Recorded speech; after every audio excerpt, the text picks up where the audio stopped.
Good afternoon. My name is Dan Wildcat. I am a Yuchi member of the Muskogee Nation of Oklahoma, and I've been on the faculty at Haskell Indian Nations University for the past 29 years, and have for the past 8 years now convened a working group that started out as the American Indian and Alaska Native Climate Change Working Group and now is known as the Indigenous Peoples Climate Change Working Group.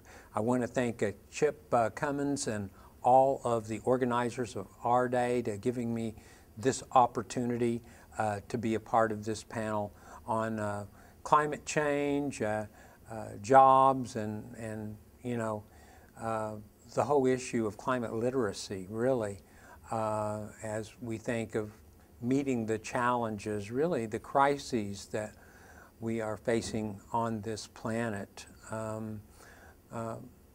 So for context, I'm going to try to hit some points very deliberately and speak from the position of the work I've done for the last 8 years with the working group, the Indigenous Peoples Climate Change Working Group, which is a tribal college and university-centered network, if you will, sort of a loosely coupled network that involves at its center tribal colleges and universities, and then has invited into this network the federal agencies our tribal nations work with, NGOs, majority institutions, colleges and universities, large state institutions, national research centers, and recently been really working on building some private sector partners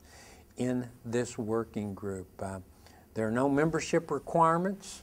You don't have to have any special pedigree to be involved with the working group.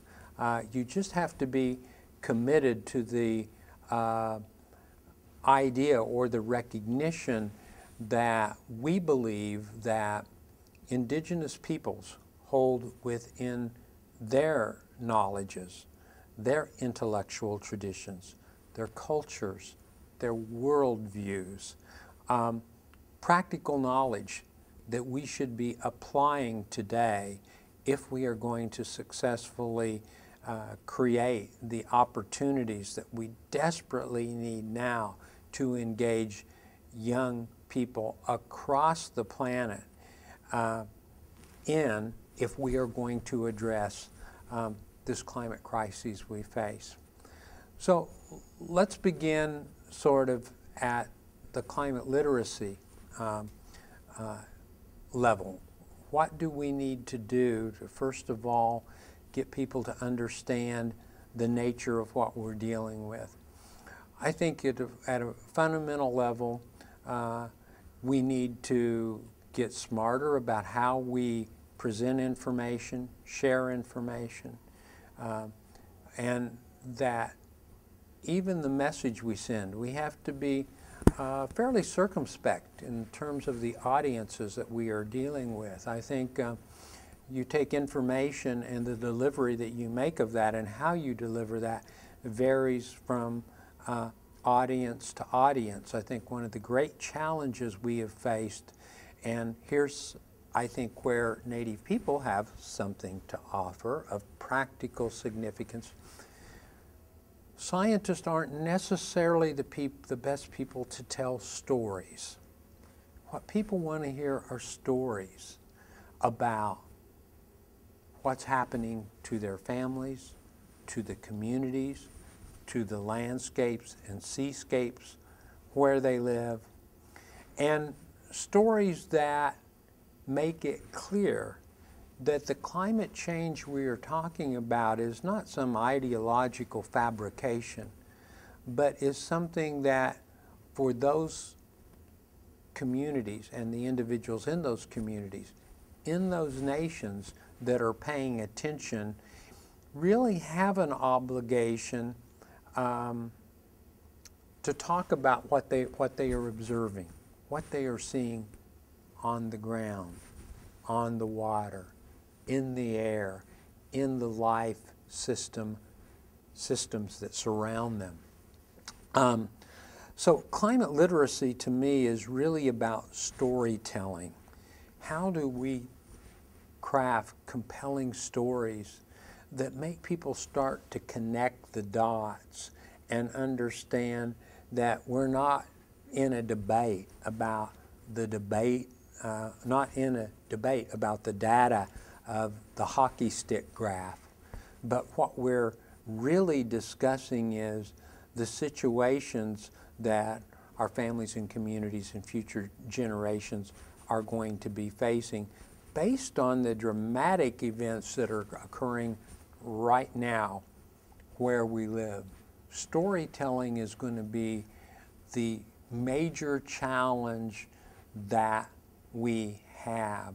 So when you have people, say, from the Four Corners area of the Navajo Reservation, when you have the Dene people telling you that they are seeing the very ground, the sands that surround them shifting and covering up parking lots, the landscape itself, that surface landscape changing, when they are seeing plant and animal life change, where they've lived for generations, for hundreds of years, that we need to pay attention to that. We need to pay attention to the fact that these people aren't speaking from a position of ideology or report reading or book learning. They're talking about where they live and how they live.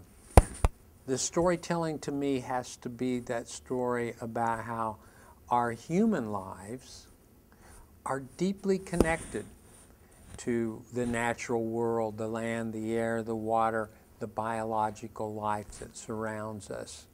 And unfortunately, there aren't many people who can tell that story well, and some of that has to do with the very nature of the way we live in modern industrial and post-industrial societies. People think of food as what they get at the grocery store, and their choice about living sustainably or being green is whether they're going to go to the farmer's co-op, or whether they're going to go to Whole Foods, or whether they're going to go to Kroger's.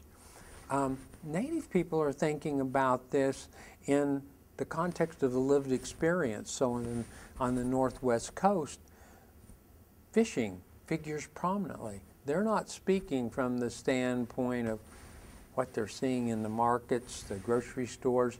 They're speaking of what they're seeing in the ocean, in those coastal estuaries, in the rivers, where historically their livelihood has come from. So it's not surprising that the tribes in the Northwest have been, to a great extent, taken the leadership in really modeling what the storytelling we need to talk about should consist of. So my first point would be, let's look seriously at storytelling. Secondly, telling those stories, I think, is important. And I think the one thing that I've come to realize is that we probably need to, again, not focus so exclusively on STEM as we often do in higher education, science, technology, engineering, and mathematics. But what that STEM is missing is an A. We need to build some STEAM. We need the arts. We need our gifted performers, our creative minds and artists to be engaged in helping us tell stories about the crises that life on this planet is facing. We need to engage dancers, painters, songwriters, and we really need to really up our game in terms of how we communicate these stories. The spoken word is powerful, and I'd never speak against that power, but I think it can be multiplied when we combine those stories with dance, with performance, with poetry, with music, with art in general. I think we haven't scratched the surface in what we should be doing there, and we really need to do so. So storytelling, point one. Point two, expand the way we communicate, engaging the arts more actively. The third point I'd like to make really deals with, I think, probably the most difficult issue for us to talk about, and I think these are difficult discussions, but I'm going to put it out there anyway. We have, in many parts of Indian country, some of the worst unemployment, social dysfunctionality that you can find in the United States. It's not everywhere. I mean, we have a lot of dysfunctionality and unemployment spread far and wide in the United States. But we really need to step up and ask why it is that when we're so fascinated with the philosophies and worldviews of Native peoples, of the First Nations of this land, we are failing drastically to go there and work within their knowledge systems. Lakota, Dakota, Dene, Apache, Passamaquoddy, Lummi, and let them tell us how we can do some fantastic things to create jobs and opportunities. Wind energy, solar energy, different kinds of sustainable agriculture systems, design and building. I would like us to see us do radical experiments across Indian country in taking indigenous insights into design and applying those today. I describe these as acts of indigenuity. We need to apply ingenuity, drawing on what indigenous people can tell what works in this place, right here, in this homeland, or that homeland, on this coast, in this grassland prairie, in this Great Lakes forest. The final point I want to make, because I don't want to spill over into other people's time, I would like to encourage all of the participants at our day to take this to heart.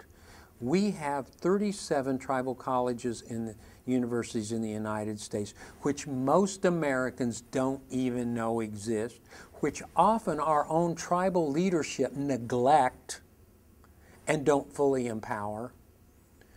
Let's work out of these tribal higher education institutions to create some of the storytelling we need, to explore how to better communicate, to create job programs. Maybe we need an indigenous school of design and architecture.